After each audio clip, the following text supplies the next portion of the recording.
Hariom. Hello dear student. આજનો આપણો વિષય છે વિજ્ઞાન ધોરણ 8 પ્રકરણ 14 વિદ્યુત પ્રવાહની રાસાયણિક અસરો. પ્રકરણ 13 તમે શીખી ગયા. ધ્વનિ એટલે શું? હવે આપણે પ્રકરણ 14ની વાત કરીશું આ વિડીયોમાં. પહેલાં આપણે જોઈશું પ્રસ્તાવના કે વિદ્યુત પ્રવાહની રાસાયણિક અસર એટલે શું.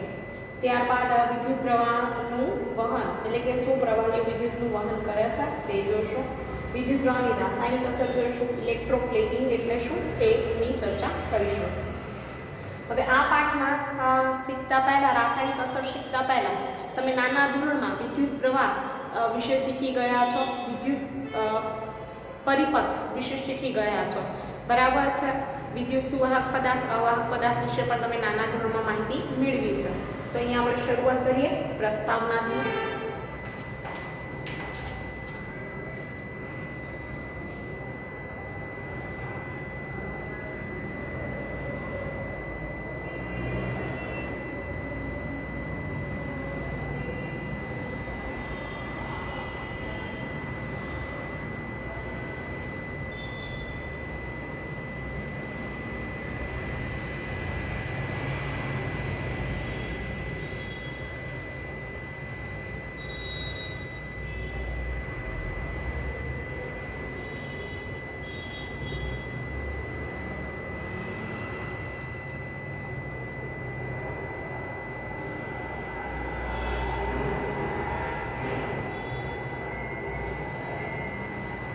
શું પ્રવાહી વિદ્યુતનું વહન કરે છે?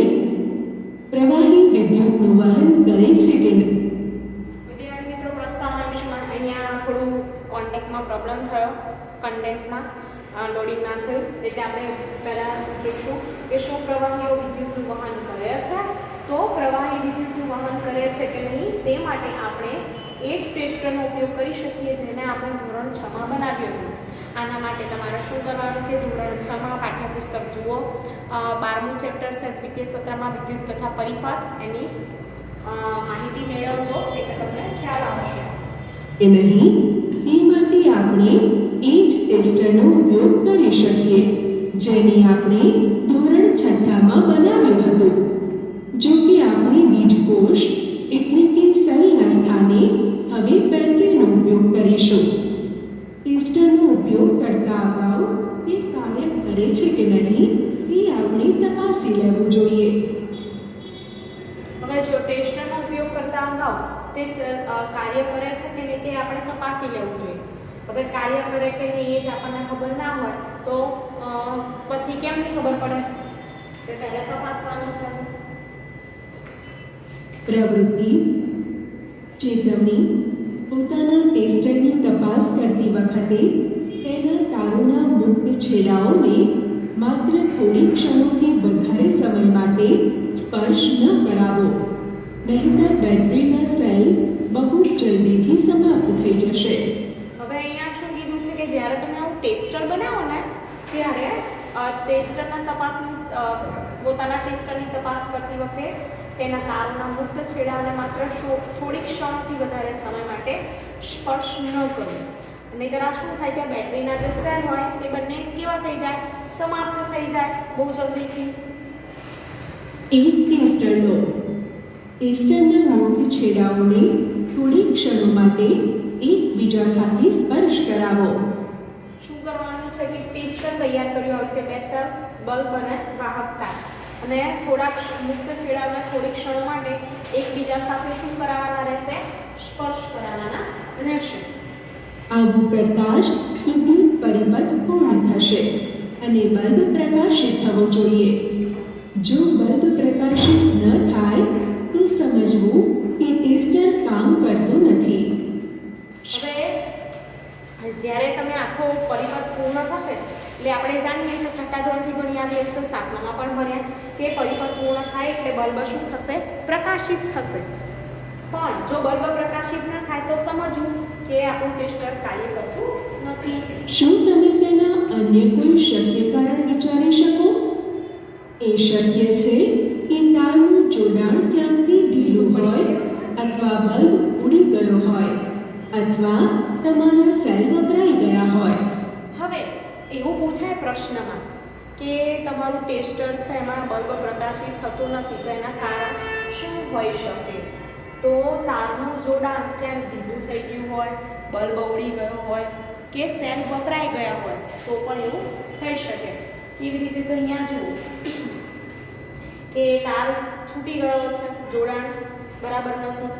ત્યારબાદ અહીંયા જુઓ કે બલ્બ ઉડી ગયો છે, બરાબર, ફિલામેન્ટ અંદર તૂટી ગયો છે અને સેલ બંને વપરાઈ ગયા છે, એમાં રાસાયણિક પદાર્થો વપરાઈ ગયા એટલે સેલ પૂરા થઈ ગયા.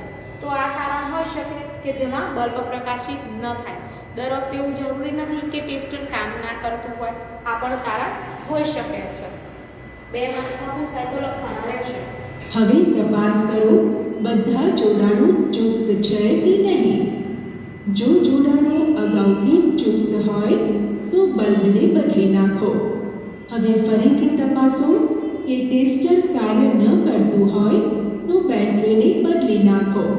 હવે પહેલાં જોવાનું તો પહેલાં બલ્બ ચેન્જ કર્યો. અહીંયા બલ્બ ચેન્જ કર્યા પછી પણ જો પ્રકાશિત ન થતો હોય તો આપણે જે સેલ છે એને આપણે ચેન્જ કરીશું. હવે ચકાસો કે ટેસ્ટર બરાબર કાર્ય કરે છે કે નહીં.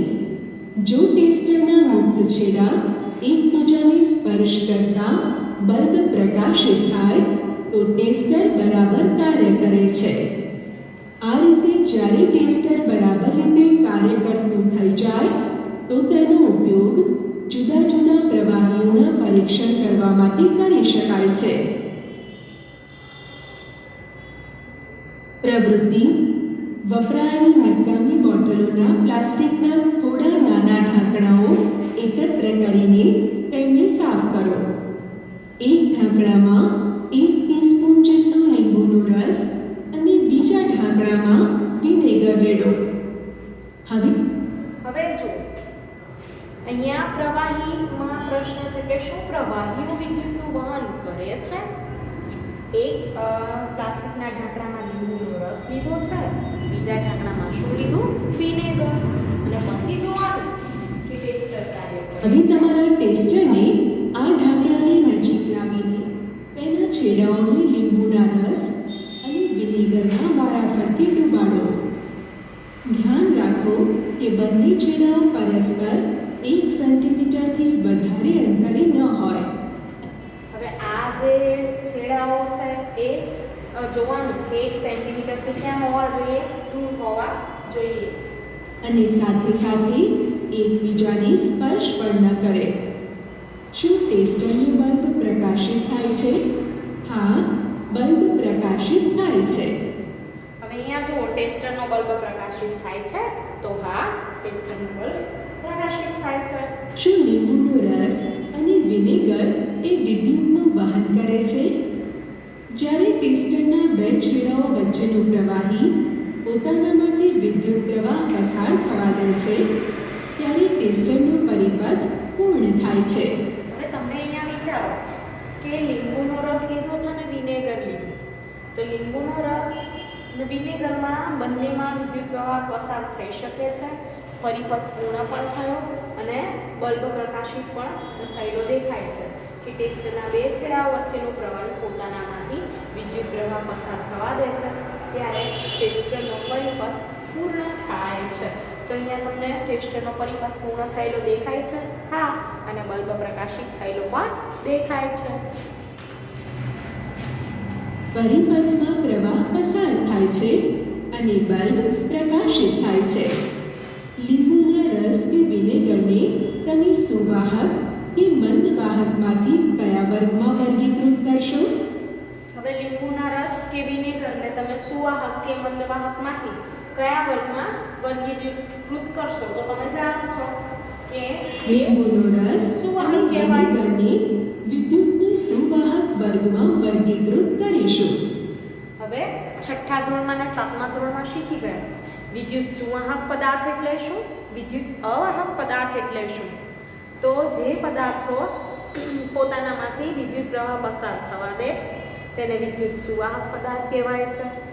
જે પદાર્થો પોતાનામાંથી વિદ્યુત પ્રવાહનું વહન થવા દેતા નથી તેને વિદ્યુત અવાહક પદાર્થ કહેવાય છે.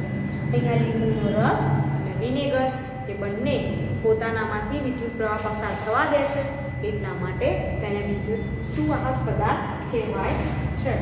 બરાબર, પ્રવાહી હોવા છતાં. જ્યારે પ્રવાહી પોતાનામાંથી વિદ્યુત પ્રવાહને પસાર થવા દેતો નથી ત્યારે ટેસ્ટરનો પરિપથ પૂર્ણ થતો નથી, બલ્બ પ્રકાશિત થતો નથી.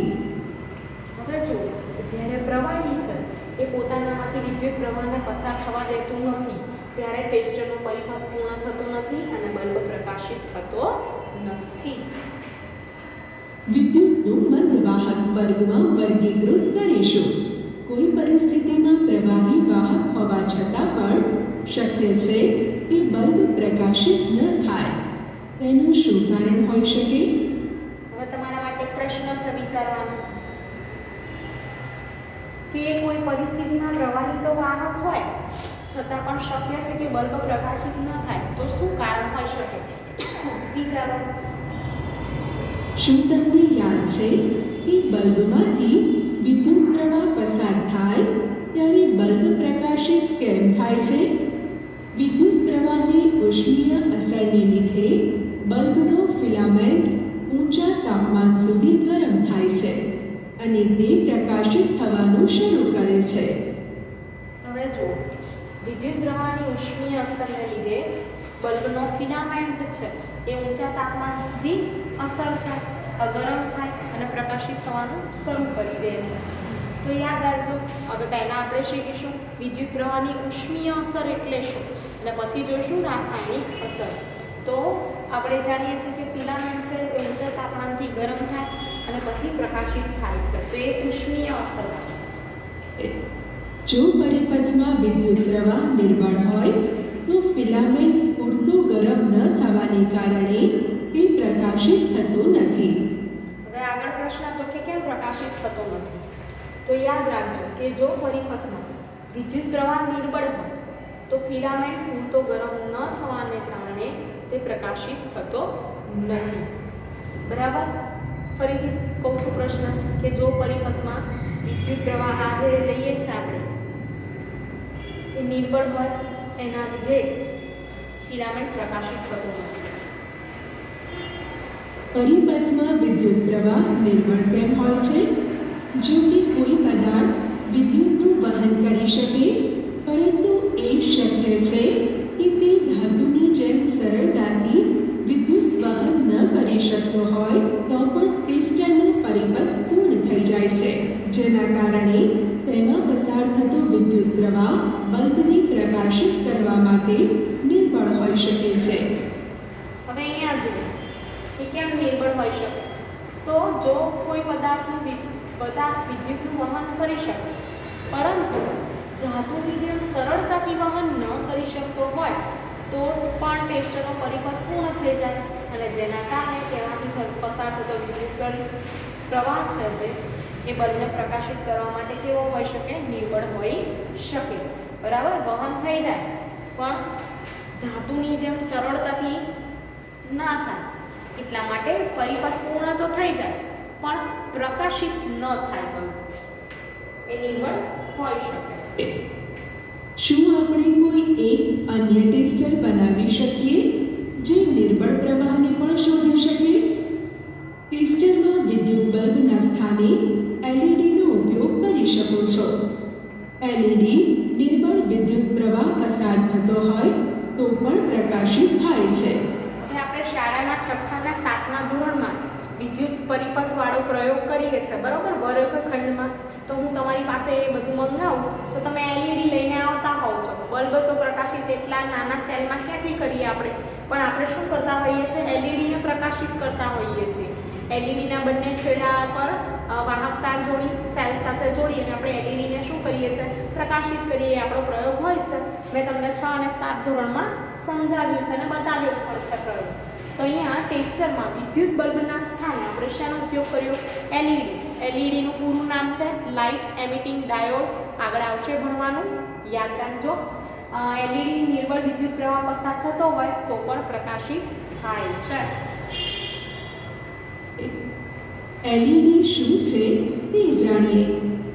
એલઈડીની સાથે બે તાર જોડાયેલા હોય છે. આ તારોને લીડ્સ કહે છે. એક તાર બીજાની સરખામણીમાં થોડો લાંબો હોય છે. હવે અહીંયા જો એલઈડી શું છે, નામ નિર્દેશનવાળી આકૃતિ આવે તમારે દોરવાની, તો તમારે દોરવી પડશે કે એલઈડીની સાથે બે તાર જોડાયેલા હોય છે. બરાબર, આ એલઈડી દેખાય છે, એની સાથે બે તાર દેખાય છે. બંને તારોને લીડ્સ કહેવાય. એક તાર બીજા તારની સરખામણીમાં, આ જુઓ, આ નાનો છે, આ કેવો છે, મોટો છે. હોય છે. યાદ રાખો કે એલઈડીને કોઈ પરિપથમાં જોડતી વખતે તેના લાંબા તારને હંમેશા બેટરીના ધન ધ્રુવ સાથે અને નાના તારને બેટરીના ઋણ ધ્રુવ સાથે જોડવામાં આવે છે. હવે એલઈડી જોડતી વખતે તમારે શું યાદ રાખવાનું છે, તો જે લાંબો તાર એ હંમેશા ધન ધ્રુવ સાથે જોડવામાં આવે અને ઋણ ધ્રુવ સાથે નાનો જે તાર હોય છે એને જોડવામાં આવે છે. બીજું એક અન્ય પ્રકારનું ટેસ્ટર બનાવવા માટે આપણે વિદ્યુત પ્રવાહની કોઈ અન્ય ચુંબકીય અસરનો ઉપયોગ કરી શકીએ છીએ. જો આપણે મેઇન તો શીખવાની છે વિદ્યુત પ્રવાહની રાસાયણિક અસર, પણ એ સિવાય 3 અસર આવશે. એમાં પહેલી અસર છે ઉષ્મીય અસર, બીજી આપણે જોશું ચુંબકીય અસર. હવે શું તમને યાદ છે કે વિદ્યુત પ્રવાહ ચુંબકીય અસર ઉત્પન્ન કરે છે? હા, જ્યારે વિદ્યુત પ્રવાહ કોઈ તારમાંથી પસાર થાય ત્યારે ચુંબકીય અસર ઉત્પન્ન કરે છે.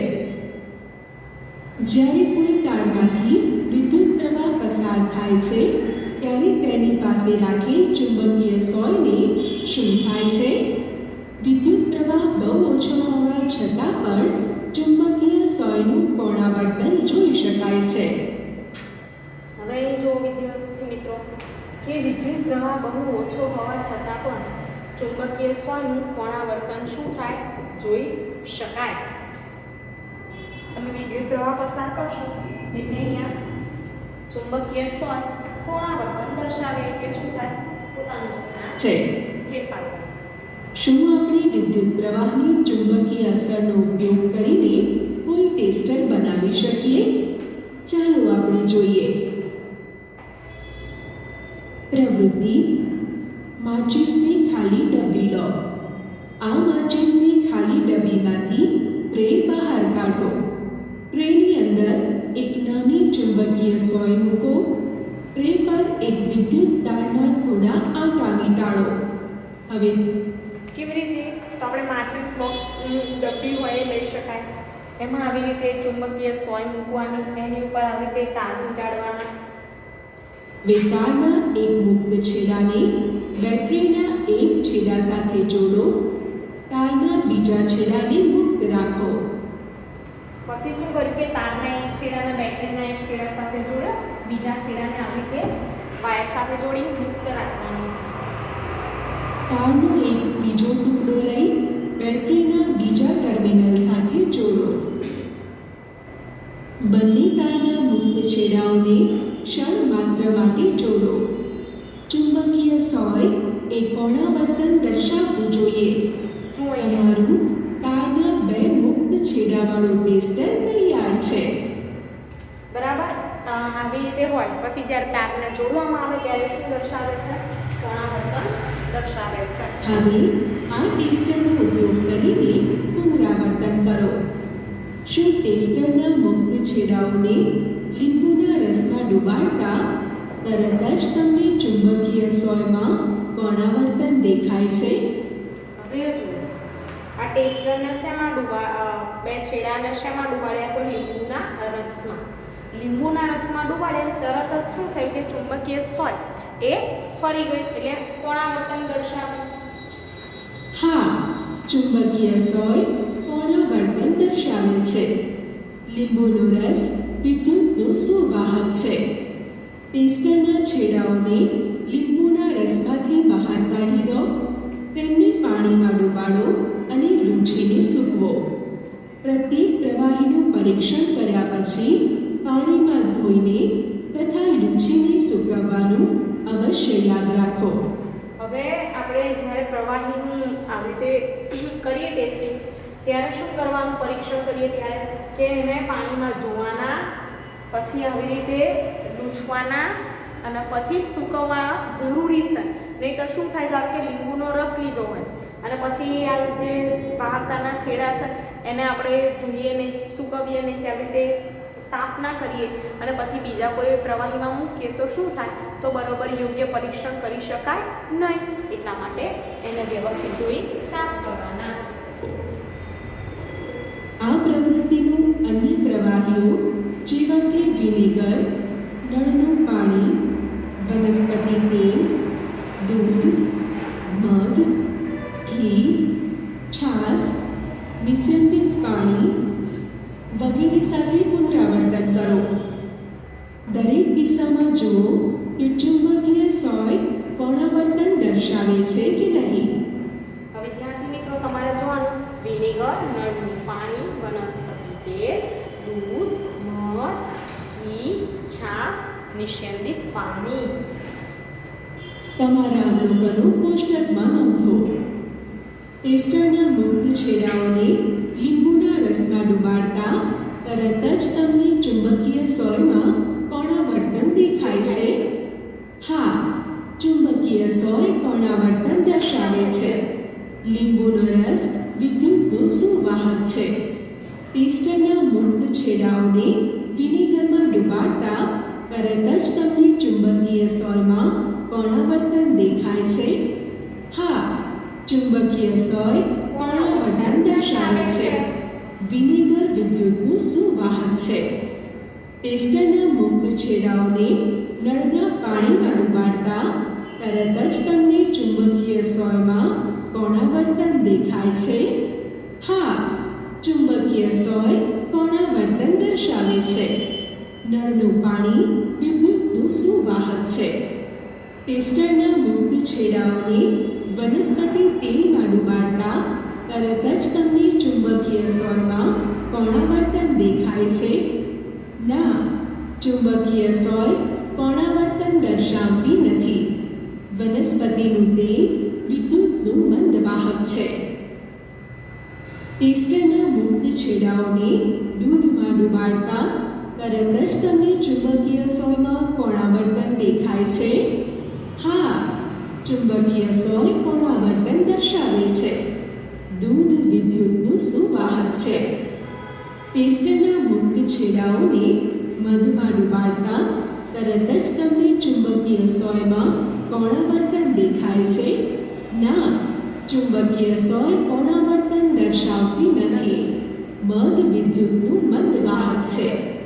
એસ્ટરના મુક્ત છેડાઓને ઘીમાં ડુબાડતા તરત જ તમને ચુંબકીય સોયમાં કોણાવર્તન દેખાય છે. ના, ચુંબકીય સોય કોણાવર્તન દર્શાવતી નથી. ઘી વિદ્યુતનું મંદવાહક છે. એસ્ટરના મુક્ત છેડાઓને છાશમાં ડુબાડતા તરત જ તમને ચુંબકીય સોયમાં કોણાવર્તન દેખાય છે. હા, ચુંબકીય સોય કોણાવર્તન દર્શાવે છે. એ વિદ્યુતનું છાશ સુવાહક છે. વિદ્યુતનું સુવાહક છે. એસ્ટરના મુક્ત છેડાઓને નિસ્યંદિત પાણીમાં ડુબાડતા તરત જ તમને ચુંબકીય સોયમાં કોણાવર્તન દેખાય છે. ના, ચુંબકીય સોય કોણાવર્તન દર્શાવતી નથી.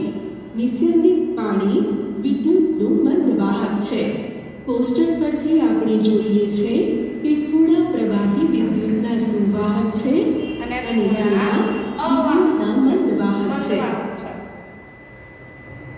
જ્યારે ટેસ્ટર તો વિદ્યાર્થી મિત્રો, આપણે આ વિડીયોમાં આટલે સુધી માહિતી રાખીશું. Thank you.